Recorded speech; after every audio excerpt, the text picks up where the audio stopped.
Movie शुरू होती है तो हमें एक लड़की दिखाई जाती है जिसका नाम होता है जेनी। जेनी का बेस्ट फ्रेंड उसे एक खास जगह पर घुमाने के लिए लेकर जा रहा होता है और उस जगह का नाम होता है ईडन लेक। जेनी के बेस्ट फ्रेंड का नाम स्टीव होता है। वो दोनों एक दूसरे के साथ टाइम स्पेंड करना चाहते थे और वहीं पर स्टीव जेनी को शादी के लिए प्रपोज भी करने वाला था। जैसे ही रात होती है वो लोग उस टाउन तक पहुंच जाते हैं जिसके पास ईडन लेक था। रात गुजारने के लिए वो लोग वहीं पर स्टे कर लेते हैं, लेकिन जैसे ही सुबह होती है वो वहाँ से निकल जाते हैं और ईडन लेक तक पहुँच जाते हैं। लेकिन वो लेक असल में मेन रोड से काफी दूर जंगल के बिल्कुल बीचों बीच था। काफी देर जंगल से गुजरने के बाद फाइनली वो उस लेक तक पहुँच जाते हैं। वहाँ उन्हें एक लड़का मिलता है जिसका नाम एडम होता है। जेनी एडम से बात करने की कोशिश करती है लेकिन वो लड़का उसकी किसी भी बात का जवाब नहीं देता, इसीलिए वो दोनों वहाँ से चले जाते हैं। वो दोनों बड़े सुकून से रिलैक्स होकर अपना दिन लेक के किनारे गुजार रहे थे, लेकिन तभी वहाँ पर उस एरिया के कुछ लड़के आ जाते हैं और उस दूसरे लड़के एडम को परेशान करके वहाँ से भगा देते हैं। जेनी और स्टीव भी ये सब कुछ देख रहे होते हैं। जेनी अभी आंखें बंद करके बस सोने ही वाली होती है कि तभी एक डॉग उसके पास आकर भौंकने लगता है, जिसकी वजह से जेनी डर जाती है और घबरा जाती है। वो डॉग भी उन लड़कों का ही था। ये बात हमें तब पता चलती है जब वो अपने डॉग को वापस बुला लेते हैं, लेकिन जैसे स्टीव स्विमिंग करने के लिए लेक में जाता है तब वो डॉग दोबारा से आकर जेनी पर भौंकने लगता है। स्टीव को उन लड़कों की ये बात बिल्कुल भी अच्छी नहीं लगती, इसीलिए वो उन्हें समझाने के लिए जाता है, लेकिन वो लड़के स्टीव की एक नहीं सुनते और उल्टा उसी का ही मजाक बनाने लगते हैं। इसीलिए स्टीव बगैर उन्हें कोई बात कहे वापिस आ जाता है। असल में वो लोग 6 फ्रेंड्स थे, जिनमें एक लड़के का नाम ब्रेड था और बाकी सारे उसके फ्रेंड्स थे। वहीं पर ब्रेड की एक फीमेल फ्रेंड भी थी। एज के हिसाब से वो सब लोग काफी छोटे थे, लेकिन बहुत ज्यादा इल मैनर्ड और रूड थे और इस ग्रुप का लीडर ब्रेड था। जब स्टीव सो रहा होता है तब वो सारे लड़के जेनी को बुरी निगाहों से देख रहे होते हैं, लेकिन जेनी उन पर ज्यादा ध्यान नहीं देती और उन्हें इग्नोर करने की कोशिश करती है और ना ये बात वो स्टीव को बताती है। फिर थोड़ी देर बाद वो फ्रेंड्स वहाँ से जाने लगते हैं, लेकिन जाते जाते भी वो जेनी और स्टीव को तंग करके परेशान करके उनका मजाक बना के ही जाते हैं। रात गुजारने के लिए स्टीव वहाँ पर टेंट लगाने लगता है और आग जलाने के लिए जेनी लकड़ियाँ जमा कर रही थी। तभी जेनी को झाड़ियों से किसी की आवाज सुनाई देती है। जब जेनी वहाँ पर देखती है तब उसे वहाँ पर कोई भी नजर नहीं आता। रात वो वहीं पर ही गुजारते हैं, लेकिन पूरी रात जेनी को ऐसा फील हो रहा था कि जैसे कोई उन पर नजर रख रहा है। नेक्स्ट मॉर्निंग जब वो जागते हैं तो वो देखते हैं कि उनका सारा खाना तो खराब हो गया है। तब वो ब्रेकफास्ट करने के लिए वापस टाउन जाने के लिए डिसाइड करते हैं, लेकिन जैसे ही स्टीव गाड़ी स्टार्ट करने लगता है तो उस गाड़ी का टायर पंक्चर हो जाता है, क्योंकि किसी ने टायर के नीचे कांच की टूटी हुई बोतल रखी हुई थी और ये किसी और का नहीं बल्कि उन्हीं बच्चों का ही काम था। फिर स्टीव टायर चेंज करता है और वो लोग टाउन चले जाते हैं। टाउन में आते ही उन लोगों को वो सारे फ्रेंड्स नजर आते हैं, जिस पर स्टीव उनका पीछा करने लगता है, लेकिन वो सारे के सारे अपनी जान बचाकर वहाँ से भाग जाते हैं। फिर वो दोनों एक शॉप पर जाकर ब्रेकफास्ट करते हैं। स्टीव उस शॉप की ऑनर से उन बच्चों के बारे में पूछता है और कहता है कि वो बहुत ज्यादा बदतमीज हैं, लेकिन शॉप की ओनर तो उल्टा स्टीव पर ही गुस्सा करने लगती है। इसके बाद वो दोनों वहाँ से चले जाते हैं। जब वो लोग वहाँ से जा रहे होते हैं तब स्टीव को एक घर के बाहर उन बच्चों की साइकिल दिखाई देती है।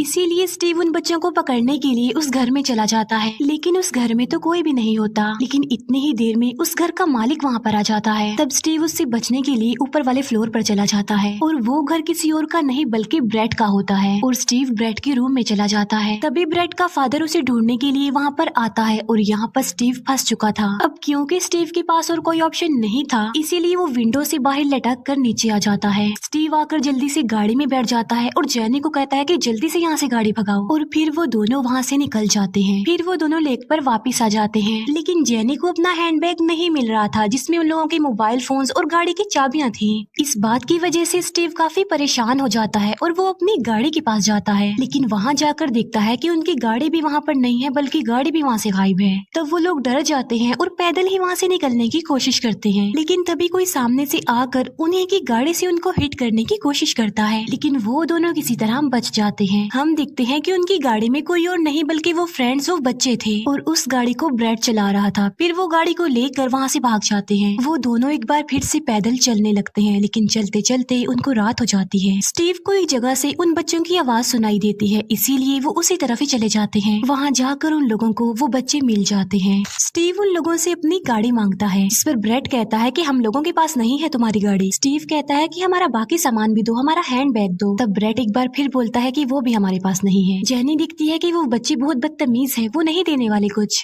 इसीलिए जेनी स्टीव को वापस चलने के लिए बोलती है, लेकिन स्टीव उसकी बात नहीं मानता। तभी ब्रेड की पॉकेट में स्टीव का फोन बजने लगता लगता है। अपने फोन की रिंग सुनकर स्टीव अपना मोबाइल लेने के लिए आगे बढ़ता है, लेकिन ब्रेट स्टीव को पकड़ लेता है और ब्रेट का फ्रेंड स्टीव को मारने के लिए एक नाइफ निकालता है। और तो और वो लोग अपना डॉग भी स्टीव पर छोड़ देते हैं। इस सारी स्नैचिंग के दौरान स्टीव से वो चाकू उनके डॉग को लग जाता है, जिससे उनका डॉग मर जाता है। और वो लोग बड़ी मुसीबत में फंस गए थे, इसीलिए उन्हें वहाँ से भागना पड़ता है। तब वो दोनों गाड़ी की चाबी लेकर वहाँ से भागने लगते हैं और उन्हें गाड़ी भी मिल जाती है लकीली। लेकिन वो बच्चे अभी भी उनका पीछा नहीं छोड़ रहे थे, इसीलिए वो भी उन लोगों के पीछे पीछे भागते हैं। जल्दबाजी के चक्कर में उनकी गाड़ी एक जगह पर फंस जाती है। तब वो सारे बच्चे वहाँ पर पहुँचकर उनकी गाड़ी को तोड़ने लगते हैं, लेकिन फिर भी किसी तरह स्टीव गाड़ी वहाँ से निकाल लेता है। अब क्योंकि सामने वाला ग्लास टूटा हुआ था, इसीलिए स्टीव को ठीक से कुछ नजर भी नहीं आ रहा था, इसीलिए गाड़ी सीधा आकर एक ट्री में लग जाती है। इस एक्सीडेंट की वजह से जेनी को कोई चोट नहीं आती, लेकिन स्टीव वहाँ पर फंस चुका था और वो बच्चे अभी भी इन लोगों के पीछे ही पड़े हुए थे। इसीलिए स्टीव जेनी को हेल्प लाने के लिए वहाँ से भेज देता है, लेकिन जैसे ही जेनी वहाँ से बाहर निकलती है, वो सारे बच्चे वहाँ पर पहुँच जाते हैं, जिसकी वजह से जेनी को वहाँ पर छुपना पड़ता है। तब वो सारे बच्चे गाड़ी की तरफ बढ़ते हैं। जैसे ही सुबह होती है, जेनी अपनी गाड़ी के पास आती है, लेकिन वो दिखती है कि वहाँ पर तो स्टीव था ही नहीं। लेकिन वहाँ पर जेनी को खून के कुछ निशान मिलते हैं, इसीलिए वो उनको फॉलो करते हुए आगे बढ़ती है। थोड़ी दूरी पर जाते ही जेनी को वो सारे बच्चे मिल जाते हैं, जहाँ पर स्टीव भी था। जेनी देखती है कि उन्होंने स्टीव की बहुत बुरी हालत कर दी है और उसे बांधा हुआ है, और उन्होंने स्टीव को रेजर वायर से बांधा हुआ था। और वहाँ पर ब्रेट स्टीव को पूरी तरह टॉर्चर कर रहा था। हालांकि ब्रेट का एक फ्रेंड उसे रोकने की कोशिश करता है, लेकिन ब्रेट तो उसे भी मारने की धमकी देता है। तब ब्रेट अपने उस फ्रेंड के हाथ में वो नाइफ देता है और कहता है कि इस चाकू से स्टीव की बॉडी पर स्टैब करो, मगर जान बचाने के लिए ब्रेट के फ्रेंड को ऐसा करना ही पड़ता है। फिर ब्रेट अपने सारे फ्रेंड्स को कहता है कि वो 1 बाय 1 स्टीव की बॉडी पर चाकू मारे, और ये सब कुछ ब्रेट की फीमेल फ्रेंड अपने मोबाइल में रिकॉर्ड कर रही थी। कोई स्टीव को कहीं पर चाकू से स्टैब करता है तो कोई कहीं पर करता है, और कोई तो उसके मुंह में ही चाकू घुसा देता है। अब जाहिर सी बात है, ये काफी दर्दनाक था और इसे स्टीव सह भी रहा था, ना चाहते हुए भी। और ये सब कुछ जेनी दूर खड़ी हुई देख रही थी। जेनी स्टीव को बचाने के लिए अपने मोबाइल के ब्लूटूथ को स्टीव के मोबाइल के ब्लूटूथ से कनेक्ट करती है। ऐसा करते ही जेनी फौरन पुलिस को कॉल मिला देती है, लेकिन इस बात का ब्रेट को पता चल जाता है और वो जेनी को ढूंढने लगते हैं। जब वो सब लोग वहाँ से चले जाते हैं, तब स्टीव खुद को आजाद करने की कोशिश करता है और मौका मिलते ही वो वहाँ से भाग जाता है। वो सब फ्रेंड जेनी के पीछे पड़े हुए थे और जेनी उनसे बचकर भाग रही थी। भागते भागते जेनी को एक कैबिन दिखाई देता है और वो दिखती है कि उस कैबिन के अंदर वॉकी टॉकी है। जेनी उस वॉकी टॉकी को उठाने की कोशिश करती है, लेकिन जल्दबाजी में वो नीचे गिर जाता है और टूट जाता है। इतनी ही देर में वो सारे बच्चे भी वहाँ पर आ जाते हैं, इसीलिए जेनी को उनसे बचने के लिए छुपना पड़ता है। वो सब जेनी को ढूंढने लगते हैं, लेकिन तभी ब्रेट के पास उसके फ्रेंड की कॉल आती है और वो बताता है कि स्टीव भी भाग चुका है। इसीलिए वो लोग स्टीव को ढूंढने के लिए वहाँ से चले जाते हैं। फिर स्टीव अपनी गाड़ी से फर्स्ट एड बॉक्स निकालने जाता है, लेकिन जैसे ही वो डिग्गी खोलता है, गाड़ी का सिक्योरिटी अलार्म बजने लगता है और इसी वजह से उन सबको पता चल जाता है कि स्टीव कहाँ पर है। तब स्टीव अपनी जान बचाकर वहाँ से भागने लगता है और भागते भागते उसे रास्ते में जेनी भी मिल जाती है। तब जेनी स्टीव को पकड़कर एक पुराने कैबिन में ले आती है। वहाँ ले जाकर जेनी स्टीव के जख्मों पर बैंडेजेस लगाने की कोशिश करती है, लेकिन स्टीव के जख्म काफी गहरे थे और स्टीव का सारा खून भी बह चुका था और उसकी हालत मरने वाली हो जाती है। जेनी उसे कहती है कि मैं तुम्हें कुछ नहीं होने दूंगी, मैं तुम्हें बचा लूंगी। और तभी जेनी का हाथ स्टीव की पॉकेट पर रखा जाता है। तब जेनी देखती है कि स्टीव ने उसे प्रपोज करने के लिए रिंग रखी हुई थी।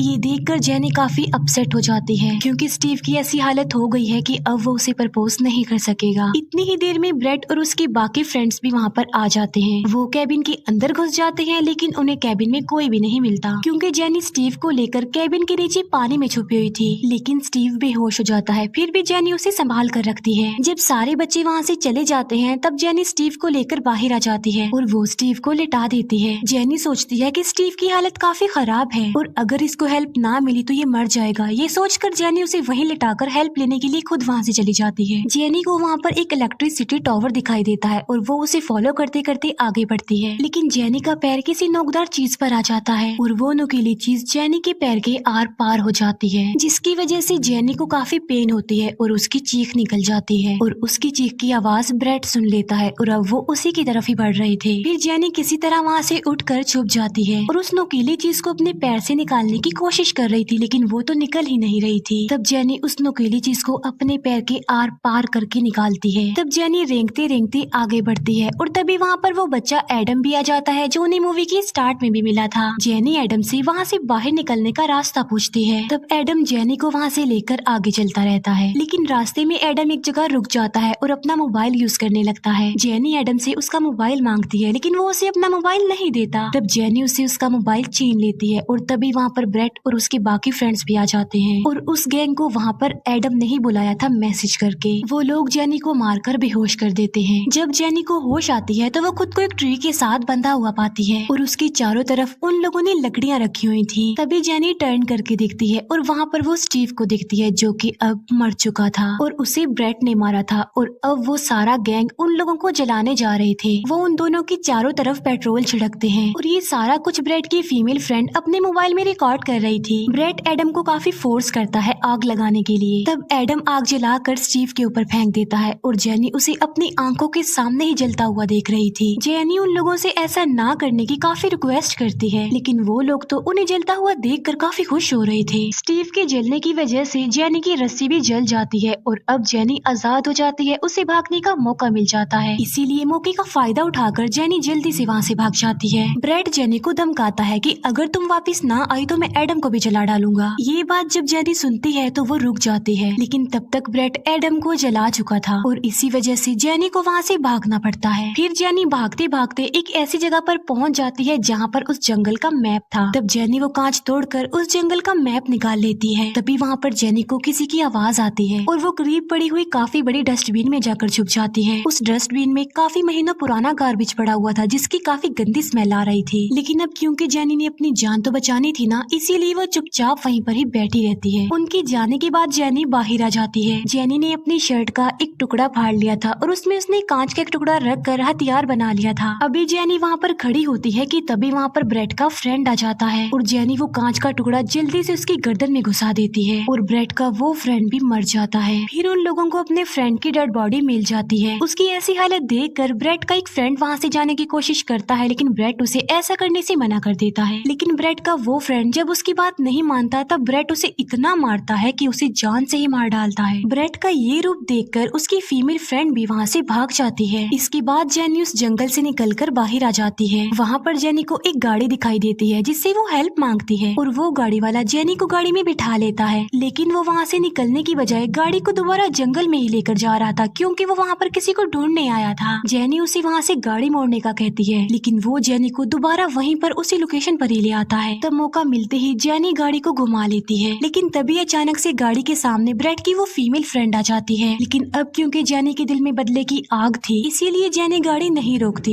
इसीलिए वो गाड़ी को उस लड़की में जाकर ही ठोक देती है। तभी जेनी वहाँ से आगे बढ़ती है। एक जगह पर पार्टी चल रही थी और जेनी वहाँ पर जाकर हेल्प मांगती है लेकिन तभी फौरन जेनी बेहोश हो जाती है। जेनी को जब होश आती है तब वो बहुत सारे लोगों के बीच में खुद को घिरा हुआ पाती है और मुसीबत की बात तो ये है कि वो घर किसी और का नहीं बल्कि ब्रेट का ही था। तभी ब्रेट की मदर के पास ब्रेट की कॉल आती है। वो बताता है कि एक लड़की ने मेरे फ्रेंड्स को मार दिया है और वो भाग गई है। जेनी उन लोगों को एम्बुलेंस बुलाने के लिए कहती है लेकिन वो लोग उसकी बात नहीं मानते। जेनी को पता चल चुका था कि वो लोग थोड़ी देर तक उसका क्या हाल करने वाले हैं, इसीलिए जेनी वॉशरूम में जाकर खुद को लॉक कर लेती है। तभी वो लोग दरवाजा तोड़कर जेनी को पकड़ लेते हैं और वहीं पर जेनी ब्रेट को भी देख पाती है। जेनी उन लोगों को सारी बात समझाने की कोशिश करती है और ब्रेट के बारे में भी बताती है लेकिन कोई भी उसकी बात पर बिलीव करने को तैयार नहीं था। और फिर सारे लोग मिलकर उसे वॉशरूम में ले जाते हैं और जेनी चीख रही थी, चिल्ला रही थी, उसकी चीखें ही सुनाई दे रही थी बस। दूसरी तरफ ब्रेट अपने मोबाइल से सारा डाटा डिलीट कर देता है और इतना कुछ करने के बाद भी ब्रेट बच जाता है और वो बिल्कुल सेफ ही था। लेकिन उसकी वजह से इतने सारे लोगों की डेथ्स हो गई, इतने सारे इनोसेंट और बेकसूर लोगों की मौत हो गई। और बस इसी के साथ ही इस मूवी की सैड एंडिंग हो जाती है। Thank you for watching.